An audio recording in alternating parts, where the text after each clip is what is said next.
Hello बच्चों, कैसे आप सभी लोग। और एक बार फिर से आप सभी का स्वागत है हमारे यूट्यूब चैनल अल्फान इंस्टीट्यूट में। तो आज की क्लास में हम करने वाले हैं जो हमने अभी 2 चैप्टर पढ़ा। एक चैप्टर नंबर 2 यानी कि पुष्पी पादपों में लैंगिक जनन का, जिसमें हमने ऑब्जेक्टिव सब्जेक्टिव देखा था, और फिर उसके बाद मानव जनन का यानी कि ह्यूमन रिप्रोडक्शन का। ये 2 चैप्टर जो बेस क्वेश्चन थे हमने अभी पढ़ा था, तो उन्हीं 2 चैप्टर का आज की क्लास में हम करने वाले हैं टेस्ट। तो सारे बच्चे, मैं आपके सामने क्वेश्चन रखूंगी, आप उसके सारे लोग करेक्ट आंसर देंगे। हाँ, नहीं आएगा फिर भी आप देने की कोशिश करेंगे, और उसके बाद आप लास्ट में ज़रूर बताएंगे कि कितने बच्चों ने कितना आपका सही हुआ है और कितना आपका गलत हुआ है। ठीक है, तो ये चीज़ आपने करनी है। और इसके साथ साथ मैं आप सभी को बता देना चाहती हूँ कि ऐसे भी बच्चे हैं जो अभी कहीं भी ज्वाइन नहीं हुए हैं, उनकी तैयारी, आपकी एकदम तैयारी लग रहा है कि नहीं मेरी एकदम जीरो है, मैंने तो अभी कुछ पढ़ा ही नहीं हूँ। तो ऐसे सभी बच्चों के लिए यहाँ पे एक बेहतरीन मौका है कि यहाँ पे शिखर बैच 2.0 स्टार्ट कर दी गई है, जिसमें आपको एकदम जीरो लेवल से यानी कि चैप्टर 1 से आपके पूरी तैयारी करवाई जाएंगी। तो तैयारी करवाई नहीं जाएंगी, यहाँ पे चैप्टर 1 यानी कि 1 2 3 क्लास आपकी हो चुकी है, कि जो बैच है ये स्टार्ट हो चुकी है। बहुत सारे बच्चे हैं जो ज्वाइन होकर इस क्लास को कर भी रही हैं, लेकिन कुछ ऐसे भी बच्चे हैं जो अभी कहीं भी ज्वाइन नहीं हुए, आपकी तैयारी एकदम जीरो है, तो आप यहाँ पे ज्वाइन होकर अपनी तैयारी को बेहतरीन बना सकते हो। ठीक है, इसके साथ साथ आपको इस बैच के साथ एक बैच और भी है जो शिखर बैच, जो इसके पहले वाली बैच है जिसमें आपके 50% जो सिलेबस है वो खत्म हो चुकी है। तो 2 बैच आपको प्रोवाइड की जाएंगी। अब इसमें आपको दिया क्या जाएगा, डेली लाइव क्लासेस है, लाइव डाउट क्लास है, क्लास नोट PDF है, ऑनलाइन वीकली टेस्ट है और स्टडी मटेरियल है। ठीक है, डेली लाइव क्लासेस आपकी चलेगी। लाइव डाउट क्लासेस यानी जो आपने क्लास में पढ़ा नहीं क्लियर हो पाया, ठीक है, क्लास नोट PDF आपने जो क्लास में पढ़ा उसका कुछ घंटों बाद या 1 दिन बाद आपको PDF प्रोवाइड किया जाएगा। ऑनलाइन वीकली टेस्ट, हफ्ते में 1 दिन आपके हर सब्जेक्ट के टेस्ट होते हैं। इसके साथ साथ स्टडी मटेरियल यानी कि आपको बुकलेट प्रोवाइड किया जाएगा, जिससे आपको किसी भी बुक लेने की जरूरत ना पड़े। ठीक है, अब यहाँ पे सभी कंप्लीट सिलेबस के साथ साथ इसमें आपके सभी महत्वपूर्ण प्रश्न, मॉडल पेपर, गेस्ट पेपर और पिछले 5 साल का पेपर। तो 2 दिन से हम लोग, ठीक है, 18 और 19 2 दिन हमने क्या देखा, गेस्ट क्वेश्चन को देखा। तो आज की क्लास में हम क्या करेंगे, जो हमने पढ़ा है उसी को टेस्ट में देंगे कि क्या हमें आया कि नहीं आया। तो सारे लोग एकदम ईमानदारी से अपने आप को चेक करना और सारे लोग बताना कि कितने आपने सही किए और कितने आपने गलत किया। कमेंट में सारे लोग लिखेंगे। ठीक है, और इस बैच से ज्वाइन होने के लिए आपको अल्फा इंस्टीट्यूट प्रो ऐप को डाउनलोड करना पड़ेगा। इस ऐप को डाउनलोड करके आप इस बैच से ज्वाइन हो जाएंगे, जिसमें आपको 2 बैच प्रोवाइड है। और इसके साथ साथ अगर आपको कोई दिक्कत होती है तो 930 577 1375 इस नंबर पे कॉल करके भी आप जानकारी ले सकते हो। तो चलिए हम लोग अब टेस्ट के ओर, और आई होप कि आप सभी लोग तैयार हो चुके होंगे।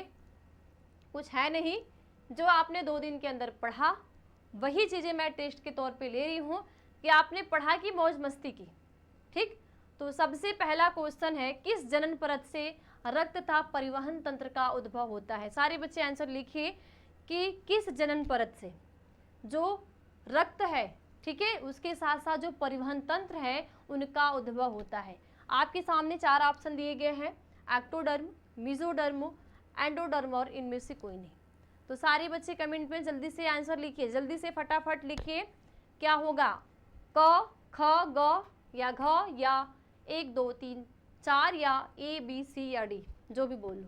तो क्या होगा, एक्टोडर्म होगा, मेसोडर्म होगा, एंडोडर्म होगा या इनमें से कोई नहीं। तो क्या होगा बताइए, जल्दी से बताइए।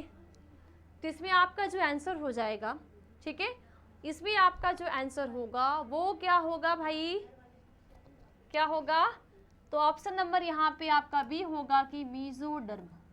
क्या होगा, मेसोडर्म, क्योंकि जो जनन परत की, ठीक है, जनन परत की 3 लेयर बेटा होती है, 2 3, ठीक, इसको बोलते हैं एक्टोडर्म।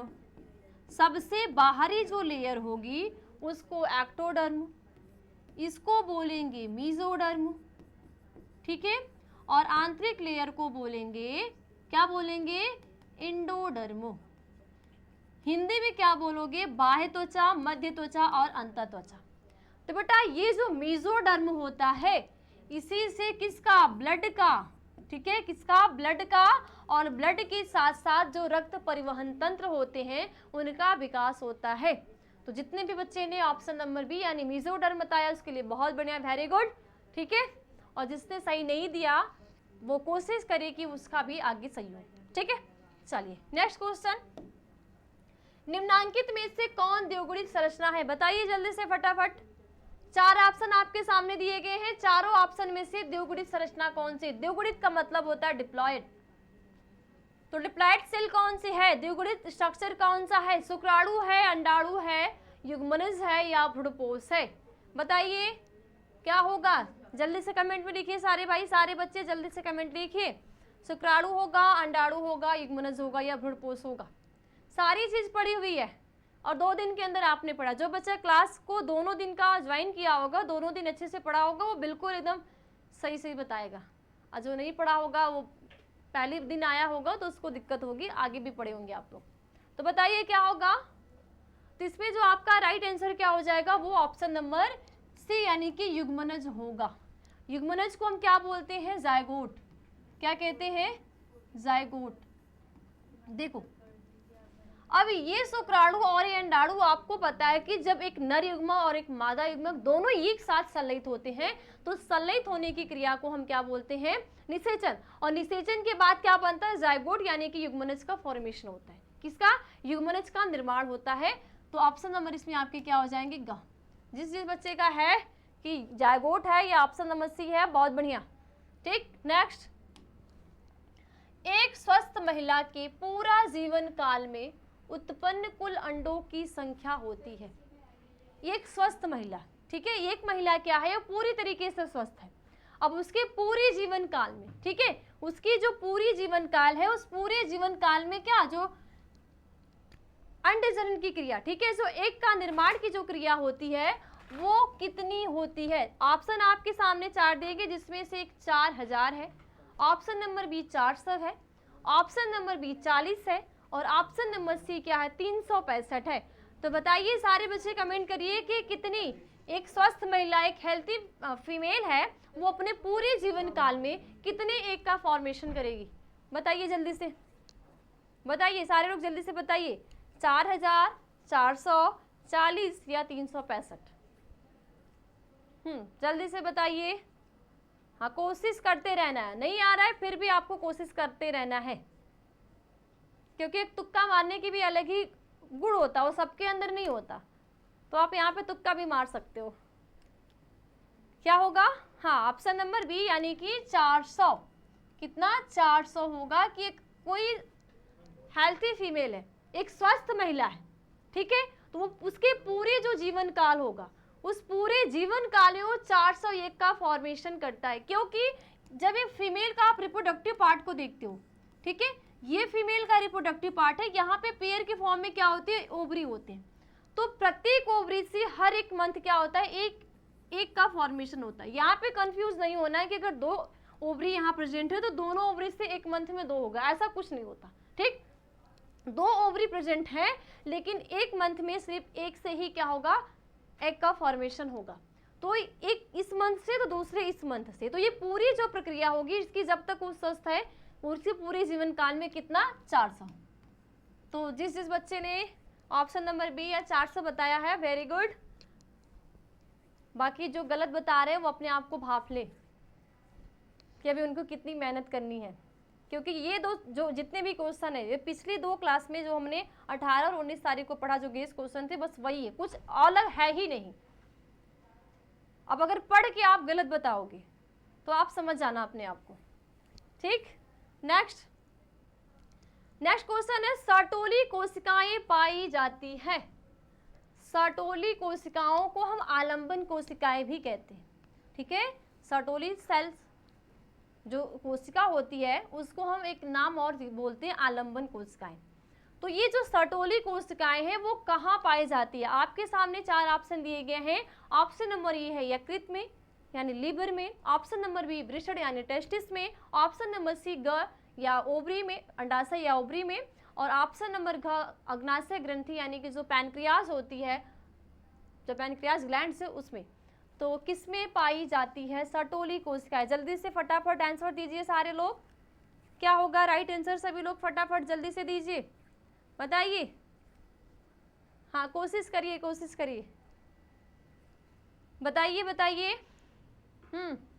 क्या होगा, लिवर, टेस्टिस, ओवरी या पैनक्रियाज? ए, बी, सी या डी? कहाँ पाई जाएगी? Option number B. Very good. क्या होगा? ऑप्शन नंबर बी, यानी कि वृषण में। किसमें? वृषण में। ये वृषण के अंदर सर्टोली सेल्स पाई जाती हैं और वृषण के अंदर होता है मेल गैमीट का फॉर्मेशन। मेल गैमीट क्या है? शुक्राणु है। शुक्राणु का जब निर्माण होता है तो जो स्पर्मेटिड होता है वो स्पर्मेटिड में कोई भी हेड नहीं होता, कोई भी टेल नहीं होता ना। जब क्या होता है, ये सर्टोली कोशिका क्या करती है, जो शुक्राणु परिवर्तनशील बनाती है। जब स्पर्मियोजेनेसिस की क्रिया होती है, शुक्रकायांतरण की क्रिया होती है, तो उस टाइम यही सर्टोली कोशिका उसको पोषण देगी, जिससे कि जो स्पर्मेटिड होता है वो स्पर्म यानी कि शुक्राणु में चेंज हो जाए। ठीक है, तो इसमें क्या हो जाएगा? ऑप्शन नंबर ख, यानी कि वृषण में सर्टोली कोशिकाएं पाई जाती हैं। अब लीवर आपकी क्या है? ग्लैंड्स है, जो एंजाइम को रिलीज करती है। यहाँ पे आपके अग्नाशय आपकी क्या है? ग्लैंड्स है, जो एंजाइम को रिलीज करती है ना। अब अंडाशय क्या है? अंडाशय के कार्य होता है अंडे का निर्माण करना। ठीक, नेक्स्ट क्वेश्चन, ग्राफियन फॉलिकल पाए जाते हैं। ग्राफियन फॉलिकल को हम पुटक, अंडाशयी पुटक भी कहते हैं, ग्राफियन पुटक भी कहते हैं। तो ग्राफियन पुटक पाए जाते हैं मानव के थायराइड में, मानव मादा के अंडाशय में, मेढक के अंडाशय में या खरगोश के वृषण में। तो यहाँ पे आप कंफ्यूज हो सकते हो दो चीज में, एक हो सकते हो कि मेढक के अंडाशय में, है ना, और दूसरा मादा मानव के अंडाशय में। तो ग्राफियन फॉलिकल पाए कहाँ जाते हैं? सारे लोग जल्दी से फटाफट आंसर बताइए, जल्दी से। फास्ट चलना है, जल्दी से फटाफट बताइए। मानव के थायराइड में है या मानव मादा के अंडाशय में है या मेढक के अंडाशय में है या खरगोश के वृषण में है? तो दो चीज़ तो बिल्कुल नहीं होगा कि मानव के थायराइड के आपके ग्लैंड्स है तो वहाँ पे ग्राफियन फॉलिकल तो होगी नहीं, है ना, जो ग्राफियन पुटक होते हैं, और एक खरगोश के वृषण, ये तो मेल पार्ट्स होगा। तो जब ग्राफियन फॉलिकल जो होते हैं हमेशा फीमेल बॉडी में होती है, तो क्या होगा? कंफ्यूज हो सकते हो। तो इसमें आपका राइट आंसर क्या हो जाएगा? मानव के अंडाशय में, क्योंकि जो मानव मादा का जो ओवरी होता है ना, ओवरी के अंदर क्या होता है? ग्राफियन फॉलिकल, ग्राफियन पुटक पाए जाते हैं। ठीक, तो ऑप्शन नंबर क्या होगा? यहाँ पे बी राइट आंसर हो। इसमें भी आप कंफ्यूज हो सकते हो, लेकिन ऑप्शन ये क्या होगा? ये होगा।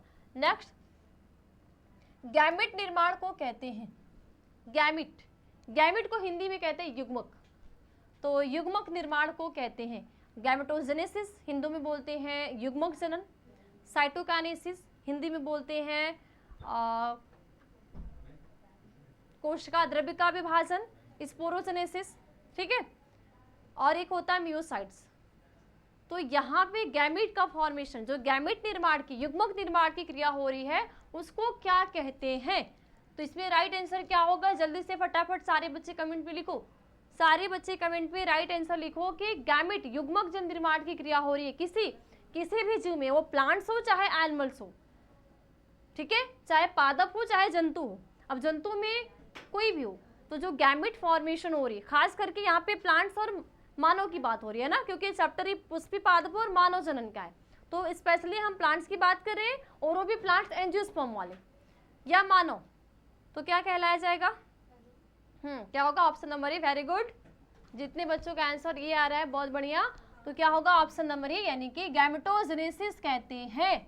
क्या बोलेंगे? गैमेटोजेनेसिस कहते हैं। नेक्स्ट, निम्नलिखित में से कौन सा गर्भाशय के स्तर में रोपित होता है? मोरुला, गैस्ट्रुला, युग्मनस, ब्लास्टोसिस्ट। जब युग्मक का संलयन हो गया, युग्मक जो गैमीट्स है वो आपस में फ्यूज कर गए, फ्यूज करने के बाद जायगोट बना, जायगोट बनने के बाद विदलन क्लीवेज हुआ। तो क्लीवेज होने के बाद जो 7 दिन में जो भ्रूण का रोपण होता है, तो वो जो गर्भाशय के स्तर में, गर्भाशय के स्तर कौन से? जो गर्भाशय स्तर आप जानते हो 3 होती है। एक होती है परिगर्भाशय, मध्य गर्भाशय, ठीक है, अंतर्गर्भाशय। तो जो मध्य गर्भाशय होती है, ठीक है, मध्य गर्भाशय में ही क्या होता है? भ्रूण का जो सेल है वो डिवाइड हुई होती है, उसका रोपण होता है। तो किसमें होगा? किस अवस्था में भाई? मोरुला, गैस्ट्रुला, युग्मनस, ब्लास्टोसिस्ट। बताइए जल्दी से फटाफट। हाँ, क्या होगा? ऑप्शन नंबर घ, यानी कि ब्लास्टोसिस्ट। क्या होगा? ब्लास्टोसिस्ट का ही रोपण होता है गर्भाशयी परत। और कौन सी गर्भाशयी परत? मायोमेट्रियम में या मध्य परत में। ठीक है, क्लियर? नेक्स्ट, निषेचन आंतरिक होता है। अब मुझे नहीं लगता कि आपको एक एक चीज एक्सप्लेन करने की जरूरत है, क्योंकि 2 क्लास में हमने पूरा डिटेल पढ़ लिया है। तो निषेचन आंतरिक होता है। निषेचन आंतरिक का मतलब होता है इंटरनल फर्टिलाइजेशन, यानी कि एक ऐसा निषेचन जो शरीर के अंदर हो रहा है, क्योंकि आपका निषेचन की क्रिया 2 प्रकार की होती है, एक आंतरिक निषेचन और एक बाह्य निषेचन। तो आंतरिक निषेचन में आप क्या देखते हो कि ऐसी निषेचन की क्रिया जिसमें गैमिट का संलयन हो रहा है, जिसमें गैमिट फ्यूज कर रहे हो, वो मादा शरीर के अंदर कर रहे हैं, ठीक है। और कुछ ऐसे निषेचन की प्रोसेस कुछ जीव में होती है जो गैमिट का संलयन हो रहा है लेकिन वो मादा शरीर के बाहर होता है। तो ऐसे फर्टिलाइजेशन, ऐसे निषेचन की क्रिया जो मादा शरीर के अंदर होगी उसको बोलते हैं आंतरिक निषेचन। तो जो आंतरिक निषेचन होता है वो तारा मछली में होता है, शार्क में होता है, हड्डीदार मछलियों में होता है, या उभयचर में होता है? बताइए किस में होता है? किस में होगा? शार्क में, हड्डीदार मछलियों में, उभयचर में। तो पहले आप बता दोगे कि जो एम्फीबियन है, ठीक है, जो उभयचर है वो क्या है? जल और स्थल पे दोनों है ना। उभयचर हम क्यों कहते हैं? किसी भी जीव को हम उभयचर कहने का रीजन क्या होता है कि ऐसे जीव जो स्थल और जल दोनों पे रहे, ठीक है, जो जल और स्थल दोनों पे रहे, लेकिन फर्टिलाइजेशन के लिए, निषेचन करने के लिए उनको वाटर नेसेसरी है, वाटर की जरूरत है, तो उस जीव को हम बोलते हैं उभयचर। तो यहाँ पे तो ऑप्शन नंबर जो है वो तो बिल्कुल नहीं होगा। हड्डीदार मछलियां, तो मछलियों में, ठीक है, जो मछलियों में क्या है? परिवर्धन हो रहा है, भ्रूण का निर्माण हो रहा है। कैसे होता है? आंतरिक या बाहर? तो यहाँ पे आपके ऑप्शन नंबर क्या होंगे? शार्क होगा, कि शार्क में जो निषेचन की क्रिया होती है वो आंतरिक होती है, यानी कि फर्टिलाइजेशन जो होगा वो मादा शरीर के अंदर होगा। अगर यही मादा शरीर के बाहर होता तो उसको हम बोलते हैं बाह्य निषेचन, ठीक है। नेक्स्ट क्वेश्चन, एमनियोसेंटेसिस द्वारा विश्लेषण होता है।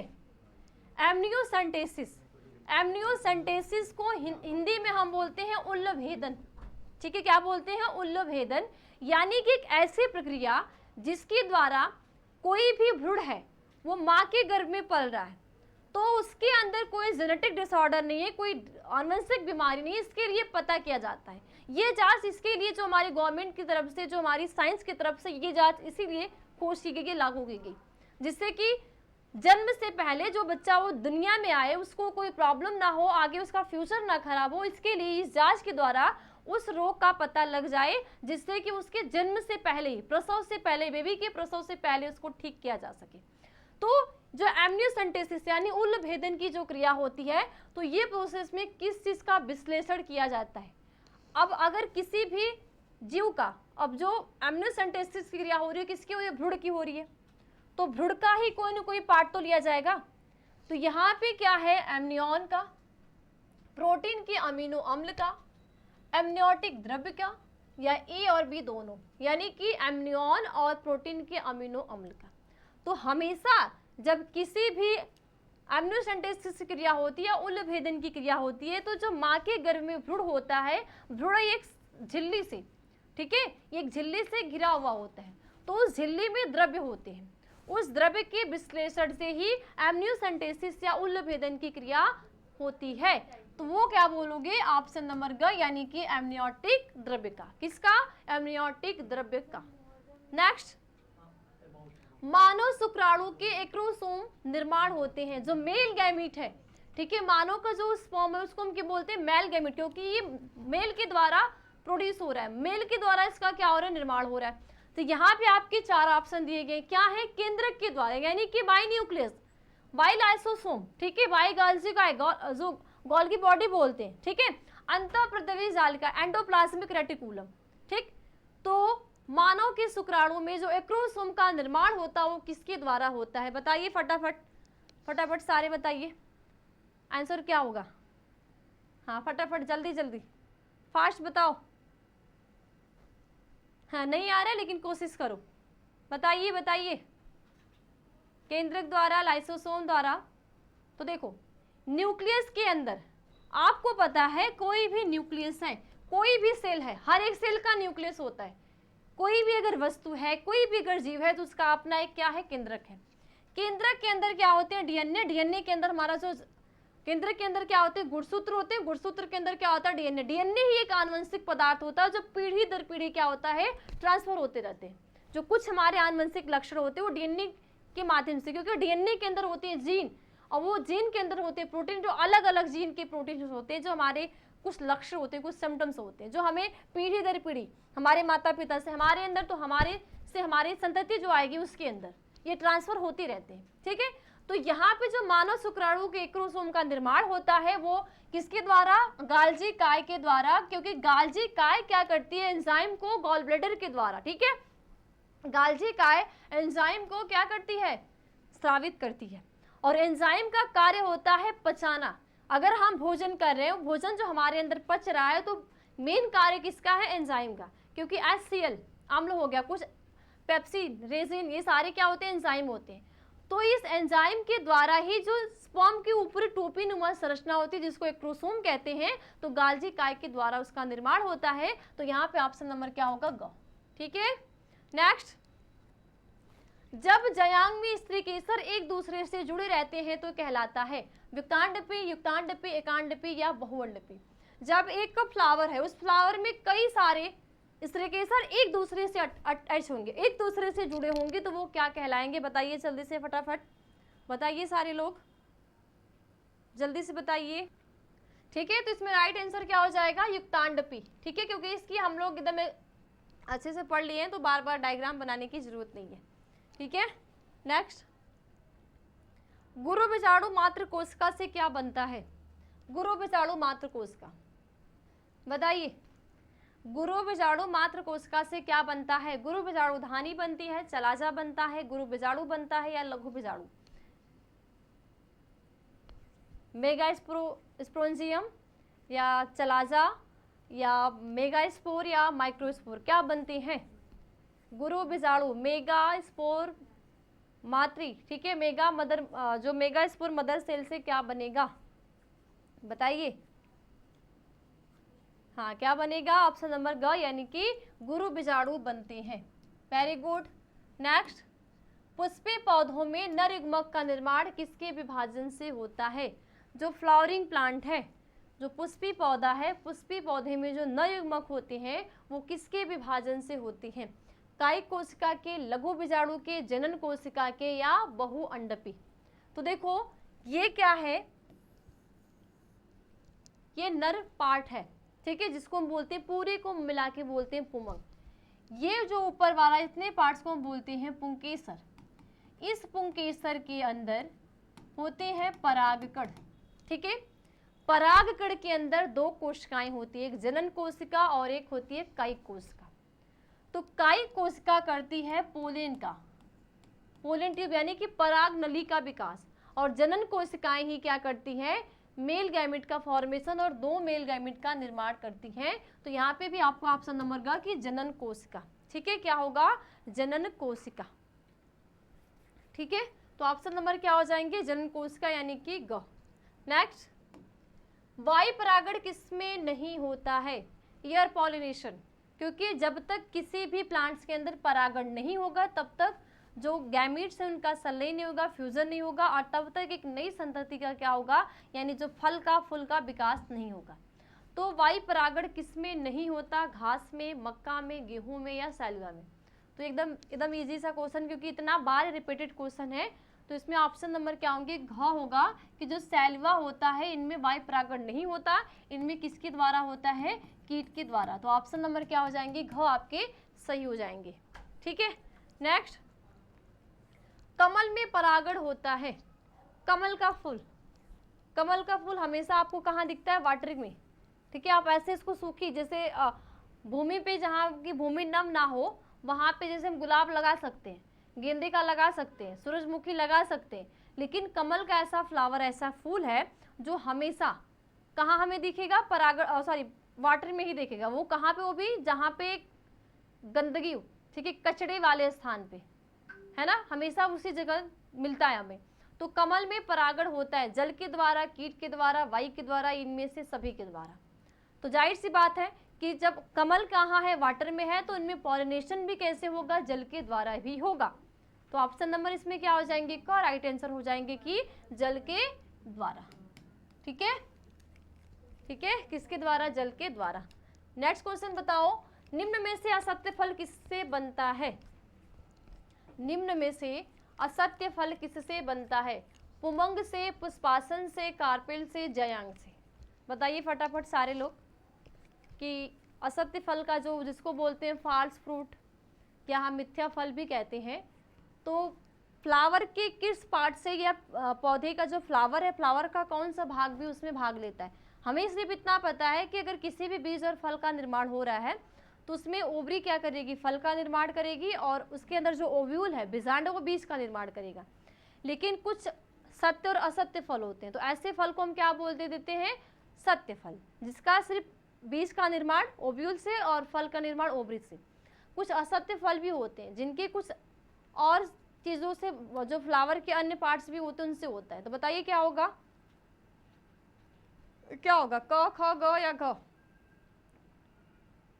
हाँ, क्या होगा? ऑप्शन नंबर ख, यानी कि पुष्पासन से। जिस भी फ्रूट का निर्माण पुष्पासन से होगा, ऐसे पुष्प को हम क्या बोलते हैं? फॉल्स फ्रूट, असत्य फल, मिथ्या फल कहेंगे। ठीक है, नेक्स्ट, इनमें से किसका पुष्पासन खाया जाता है? फिर ये एकदम इजी सा क्वेश्चन है, बिल्कुल से बता दोगे कि इनमें से किसका पुष्पासन खाया जाता है? शरीफा का, सेब का, नारंगी का, लीची का।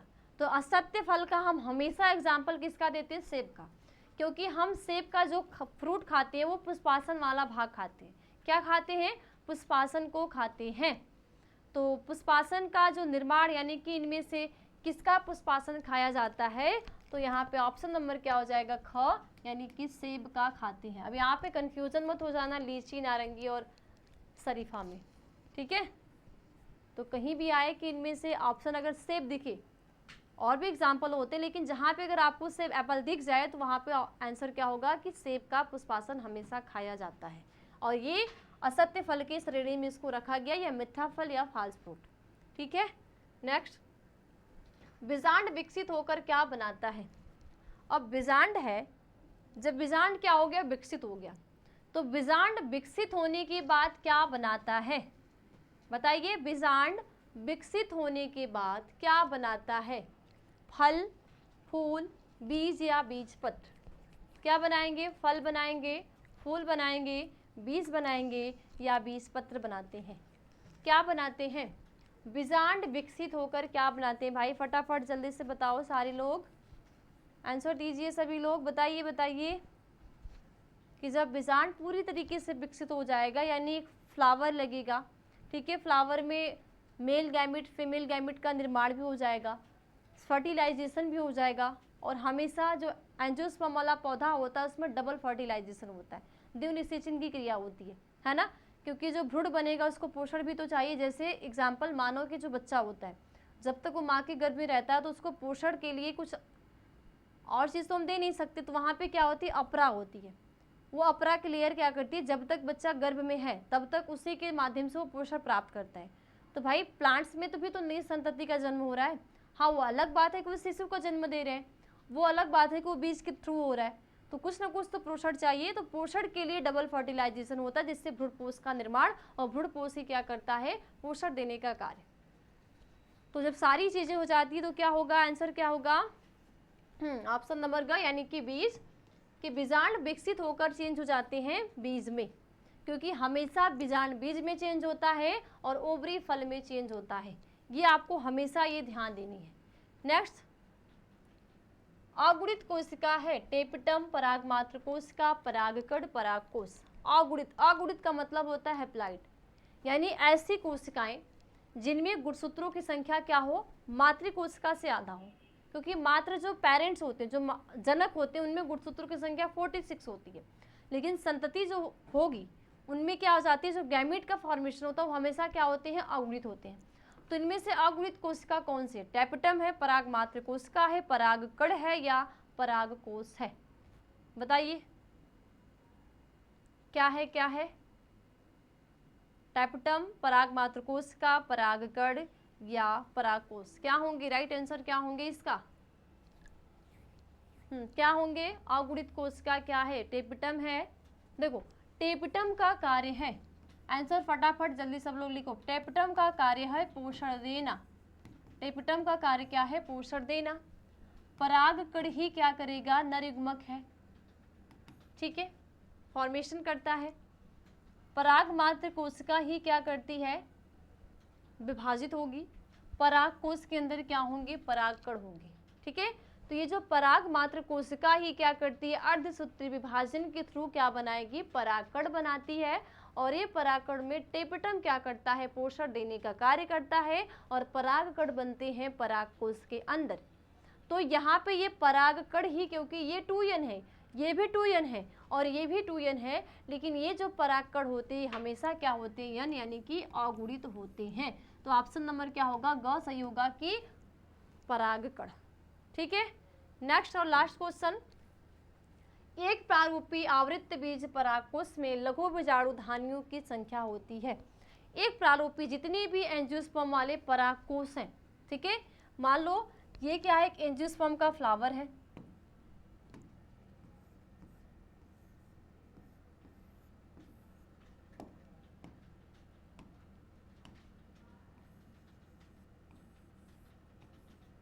ठीक है, क्या है? फ्लावर है। इसमें कई सारे क्या हैं?